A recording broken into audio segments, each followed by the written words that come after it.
Okay. Okay, explain the millennial or net generation.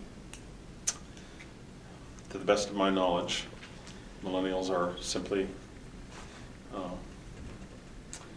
young. They are, I think they're the current high school and college class generation. So, and what I have read about them and have been told about them in seminars and things is that they are a generation whose parenting style is more intense possibly than previous generations, and they are given everything. They're pretty much a pampered generation, according to that. They are very close with their technology. They've been raised on YouTube, video games, personal devices that were not available to previous generations. And so they're thought of as more engaged with and dependent upon technology. Because like my generation, we had different technology. The technology that they have, I did not have and was not even introduced to until I was in my late adulthood, like 35, 36. Mm-hmm. So they grew up with Facebook, they grew up with iPods, they grew up with all these things and I didn't. So that's a significant difference. When did you first start using the internet, or when do you remember like it coming around? The first intranet that I used was at a job that I had in 1970, 1984, 1983, 84. And I worked for a government contractor, and they had an office in California. And we could actually go on the computer and call them up and talk to them on the computer by what is now like messaging. Mm-hmm. And that was unheard of. I mean, we thought that was so cool because nobody had that. And we had databases that we could access that were posted by the company on different sites, but we did not have the internet. And the internet was in use and it was available, but it wasn't like on a daily basis, and it cost money, and so businesses and certainly homes didn't have it. So the first time the internet was available in my home was shortly after that. I mean, it may have been out for a while, but I just wasn't aware of it and didn't need it and didn't get to it until like the mid to late 80s. And it was slow because it was dial-up and it was unreliable. So it wasn't the kind of thing that we saw as essential right away. I bought my first computer around then, and it was, floppy disk thing, and it was, again, not really useful because it was expensive. I paid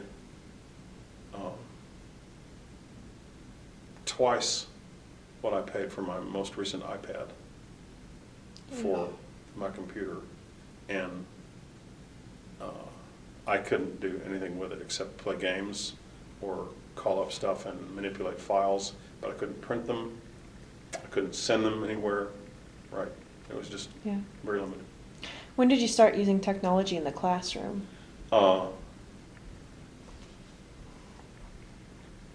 If you call technology like internet-based technology, Sure. because like media, we always showed videos and things. I mean, I've used television in the classroom. We used to show educational television specials, National Geographic videos and stuff when they were applicable, documentaries and stuff like that. And of course in theater and speech and all, we always used films. So I guess in one sense, I've almost always used technology in the classroom. But internet technology, internet-based technology and stuff like that, when that first started getting started, not many people used it, and around here anyway, and that would have been about the time that I was here. And so what we did was we kind of kept it out of the classroom. It wasn't until really the iPad, which was which was like mid to early 2000s, because I remember one of my students came into the classroom with an iPad for a speech and recorded a speech that somebody was giving. And I just thought that was amazing that he had his iPad there and he was going to record a speech. And then he posted it on YouTube. And I didn't know anything about YouTube at all. And so most of the efforts in those very first things were just to kind of keep it out of the classroom, to keep it to a minimum. And then it wasn't 2 years before the university was saying, we need to use this in the classroom, we need to be aware of it. That was when Facebook started getting really strong, and we had we had one of our faculty members who did a research project. She was in education, Rebecca Fisher, and she found out how many Concordia students had a Facebook account. And she came into a faculty meeting and she said, how many of you have a Facebook account? And I think maybe 1 or 2 people raised their hands. And she said, we have 1,100 students or so at Concordia, something over that. And she said 900 of them have a Facebook account. And she said, if you don't have a Facebook account, and if you don't know what Facebook is, and if you're not helping your students understand how to use it, you are missing the boat. And you know, very, very shortly after that, you would see textbooks that had stuff about Facebook in them, like our Interpersonal Comm has presentation of self in the internet and on Facebook and stuff. And so it started like 2002, 2003, 2004, somewhere in there, and it just has skyrocketed because now, well, you know, I used the internet today in class. I used my computer and my iPad. Yeah. I took a picture of the thing and showed it on the thing because not everybody had their book, you know. So I mean, and I Alex sat there and used his internet during class to access the website, and 5 years ago I would have frowned on that. You know, I would have said, you know, there's too much potential there for you to do something else. Yeah. And 5 years ago I had statements in my course guides that said, don't do that, you know. Don't turn on your cell phone and stuff like that. And now I just say, bring it in, use it. I know you're going to do it anyway. Just make sure that you're being respectful about it. Yeah. So I started, I guess, early 2000s. So that kind of takes care of the next question. What kind of technology do you use? Obviously, computer, iPad, internet. Yeah. I've logged on to Facebook in class. I've logged on to the internet in class. We've used YouTube in class a lot. My students have used Tumblr, Pinterest, you know, Twitter in class, Poll Everywhere, you know, so a lot of those programs are being used. So have you ever used Facebook as a tool for teaching, other than what might be socially, I want to say, proper use of it, other than that? Not really, no. I haven't, because like, I know some professors have put up Facebook sites for their class. I haven't ever done that because I had negative experiences with Facebook, and so. And didn't you get rid of your profile? Yeah. I made the mistake of just, you know, we talk about the feeling of privacy that you get on social networking, and you forget that it's not. Yeah. And I made a comment to somebody about, I think it was John McCain. Somebody posted something about John McCain, and it came up on my wall. And I just simply said, you know, what I truly felt, which was that there was a time in my life when John McCain was a respectable figure, and I admired him, and I thought he was an honorable person, and that during his campaign for president, he just blew all of that for me. And I said, you know, so much of that in my post, and I was inundated, absolutely inundated, because I made a negative remark about Sarah Palin. And just within 5 hours, I had more posts on my wall than I could handle that were negative. And within the next few days, it was just terrible. People were sending me articles showing me I was wrong, and all these things, you know, and saying the Democrats, you know, so all that stuff started happening. It was just like, I don't need this. I don't need it. So I just took my post down, and that was, I mean, my site down. That's been, well, it was '08 Yeah. I remember. during the election. Have you ever used YouTube as a tool for teaching? Yes, all the time, yeah. I've encouraged my students to go to YouTube to find things about the subjects that we're It's covering. amazing what you can find on there. It is. Well, there's everything. 48 hours. And this, last year in my classes, I had this statistic, and I told it to him, and I said, every minute, 24 hours of video is uploaded to YouTube. This summer, I read an article that said it was 48. It's crazy. Yeah, 48 hours worth of video are uploaded to YouTube every minute. So, there's nothing you can't find on YouTube. Yeah. And the thing is, you know, again, in the beginning, I think a lot of it was just stupid stuff.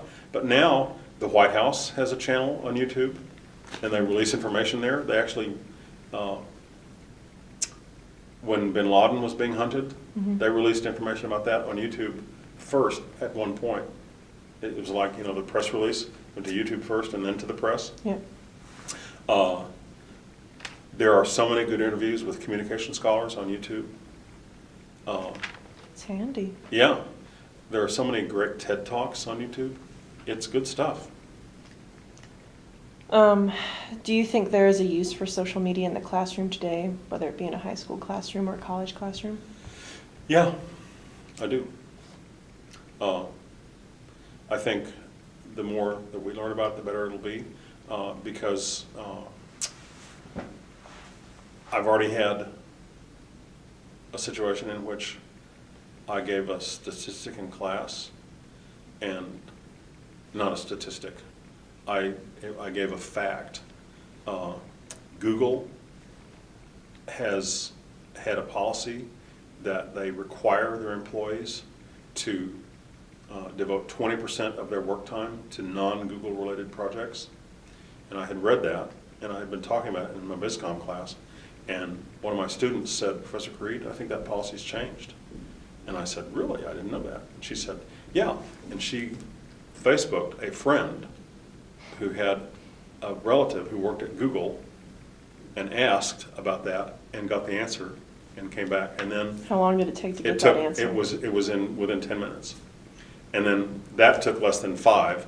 And then once she got that, I said, Google 20% work time. And she found an article that said that this year Google had canceled that policy. So, yeah, you know, you can, if you were in an economics class or in another class where you wanted to talk about things like crowdsourcing, that would be a great way to do an example, because that's really what we did. We needed information. We didn't have it at our disposal right then, and we used the internet and social media to find it. So, yeah, I think it can be, and probably will be, even more so in the future, used in the classroom. Any other comments that you want to make about it? I'm glad that I'm retiring and won't have to deal with all of that, because I need to catch up, and I'm a Luddite. Because I think people my age are at a disadvantage, and that, You've always said that they're at a disadvantage. Well, it's true, because, Yeah. like I said, I was 35 when I got my first computer. So my whole mindset and my whole way of doing things was centered around something else.